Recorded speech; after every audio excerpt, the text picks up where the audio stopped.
actually we are going to be making the video about KPBB talk show. So actually we have special guest in here. So you can introduce yourself first. Hi, I'm AG. I'm from the Philippines. I'm 21 years old, and I'm studying at the IBM program. Namutan. Okay, idea. Okay, maybe I will ask so this KPBB talk show is about life in Indonesia. So first of all, I think I want to ask you maybe like your hometown. You can introduce like your hometown in Philippines. Okay. So, I live in the National Capital Region, known as Metro Manila. But Metro Manila is composed of 16 cities and one municipality. And within that lies a city called Marikina City, and that's where I live. It's also known as the shoe capital of the country. So actually you live in Marikina City. That's known as Shoe City. Yeah, shoe Shoe city. City. And then maybe I will ask about the local foods in Philippines. Okay. So, I mean, in a general sense, most of the foods that foreigners know about the Philippines is adobo, sinigang, kare-kare. Those are the common foods. But a food that's very known from my city, Marikina, is called everlasting. So everlasting is basically a meatloaf dish. It's steamed in a tin, like an oval tin, and it comes out as an oval-looking cake like that. And it's made out of ground pork, pineapples, carrots, and raisins. So what just now the name of food? What is the name of this? Oh, the name of the food is everlasting. Everlasting. So actually, most of people there know about everlasting or have a special name or only like. Oh, it's really just called everlasting in our place because a lot of Filipinos, when they come to my city, they say, "Oh, what's a good place to buy everlasting here?" Because you can vacuum seal everlasting, then it can last for up to a month, and you can bring it anywhere else in the Anywhere, Philippines. oh. Yeah. That's how famous it is. It's exported around the country actually. I see. Okay, and then the next one, maybe I'll ask like about the local festival that have in your place, In my Marikina, yeah. your city. Given that we're known as the shoe capital of the Philippines, so the most known festival in our place is called Sapatos Festival. So Sapatos just means shoes. So it's a shoe festival wherein people dance wearing high heels, they do parades in leather shoes, and we have big displays of actually big shoes, huge shoes that were handcrafted by shoemakers of the city. Actually, when they make the shoes, the sapatos at the sapatos festival, actually they did it together or like just one people? There are certain companies that like to make their own set of shoes, so it's just by one company. But there are also cooperatives within the city wherein they pull together various shoemakers and they craft the shoes together in order for it to be paraded around the city. So they make the really huge shoes. Yeah. And it's usually the big shoes are usually made out of leather because that's the material that you can expand a lot, right? You can make a lot out of. So, at least in Marikina, Marikina is known mostly for leather shoes. But shoemakers nowadays, of course, competition from other countries, they have expanded and have done a lot more than just leather shoes. No, like I know just now, like actually I have mine got like the high heels, Yeah. right? Just now. So they dance together with high heels in a street or how? Yes. We have a major avenue in the city, and it's the longest spanning. And They close. they do it from end to end of the city.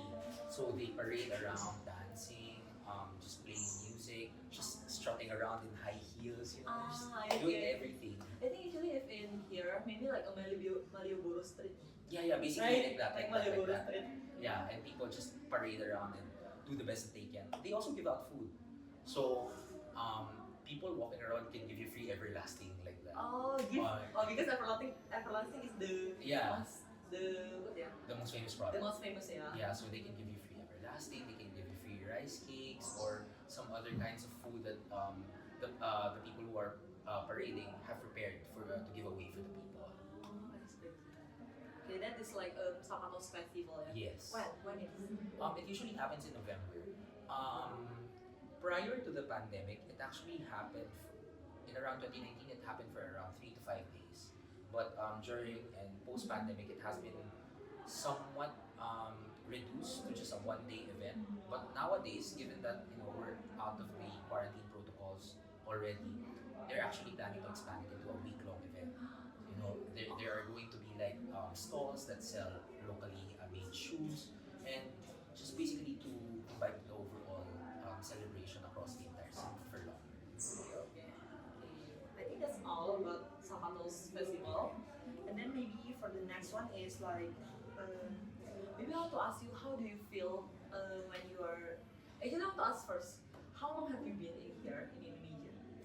I have been here for about 4 months, 4 months? which makes it a crime that I'm still not that good in Bahasa Indonesia, right? No problem. But it's okay. I will still continuously learn. Yeah. Eventually, I will get the hang of it. Yeah. Yeah. It's So about 4 months, yeah. 4 months, Yeah. yeah. Actually, how do you feel in this?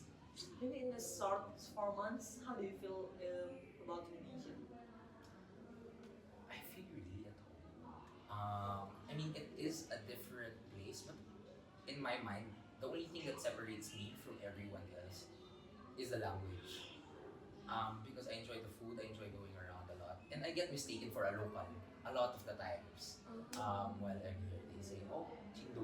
Oh, Jingo. So, just people just think that I'm just a Chindo, and everyone speaks to me in Bahasa Indonesia. I mean, I think that's also sort of the reason as to why I've picked up a lot more in the more recent months with regard to Bahasa Indonesia.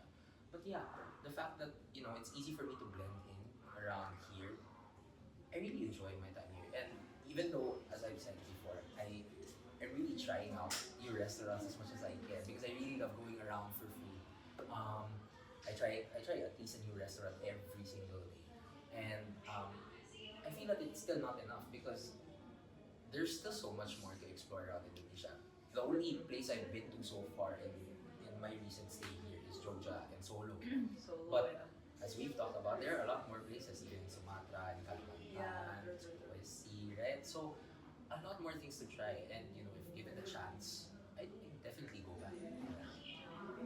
actually, you feels in Indonesia, you like feels like home, Yeah, right? yeah, Because yeah. of the people and then the culinary. Yeah, yeah. But maybe the that make us separate is only like the language. The language, yeah, Language. it's usually the only thing that makes it quite hard for me to get around here because I feel like, yeah, even though I don't really understand what's being said, but we just try to get around with the best of our abilities. But actually, when you tell me the story about like how people think you're a local and think you're like a Chindo. Yeah, yeah. Actually, just now when I met you in live, I think you're a Chindo. Really? Yeah, that's usually what happens, and I just take it as it. I'm like, okay, I mean, not bad because it's easy for me to get around. It's more comfortable for me to just walk around freely without people having to stare at me or something like that. I think also it's because the territorial between Philippines and Indonesia is like Yes, very still in like same region. Yeah, Right? So yeah. and they're very very close together. The Yeah, southern yeah. region of my country is already close to the northern region of Indonesia, so it's very easy for the cultures to overlap. That's why it feels so familiar to me as well. Okay. Maybe I'll ask like, what's the most thing that you like from Indonesia? The food. The Definitely. food? The food. Yeah. Can you recommend us like what Indonesian food that you like the most?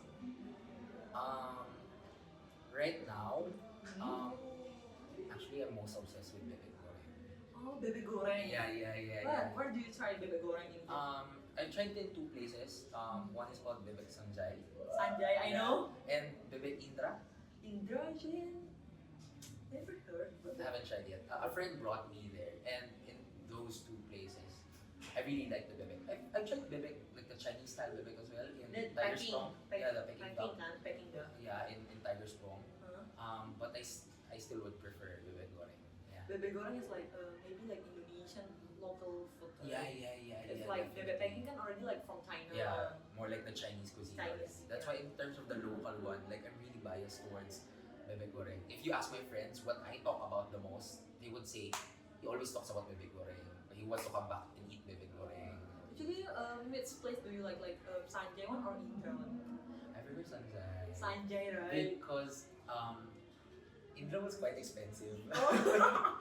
But Okay. it was good. It was good. But in terms of overall value, I would say that I prefer Sanjay. Sanjay because they also have the sambal manga. Sambal, oh manga. I love that so much. Really? Yeah. I love it because I love raw mangoes. So like the more sour it is, The, the better. the best. Yeah, I love it a lot. Okay. The next idea, maybe if you guys want to give Eric free food, It's open. Yeah, Yeah. open for business. Okay. And then maybe I will ask like, do you have like a recommendation to travel in Philippines? Or Oh, if, in Philippines. yeah, when maybe I have, maybe in the future I have like opportunities to visit there. Mhm. Maybe like what place? I would recommend 3 places. One, if you're the type who likes to explore history, Sorry. best to go to Manila. But not just the region because there's Metro Manila and there's also Manila City. Manila City has the National Museum and it also has the walled city of Intramuros, which is a historical place during Spanish colonization. So if you're really out for history of the History, right? Philippines, it's the best place to go to. Manila. Yeah, Manila. If you like beaches, you can go to either Boracay. It's very famous for its fine sand, and also Cebu. Cebu is the more preferred tourist destinations by Asians because Boracay has a lot of Americans and Europeans visiting that area. So if you don't want to be bothered too much by the dense population of Boracay, you go to Cebu instead. And if you want to go to a cold place somewhat, go to Baguio. Baguio. Yeah. It's called Baguio. It's Baguio City and the entire Benguet region. Actually, one of my friends, Eric. I know. Yeah, Eric. Eric lives in the Benguet region. Yeah, so he studies in Baguio City, and that place is very cold. So if you really want to go there, experience the cold vibes. Not to the level of snow because we're tropical countries, we don't really have snow. Yeah. But if you want to experience something really cool, you go to Baguio. I think if Baguio is like in here, it's like Kaliurang. Yeah. Kaliurang. Like Jackal. Jackal. Yeah, basically. Okay. I think that's all for this interview. I really appreciate that you can come and have your time here in this video. Oh, what else?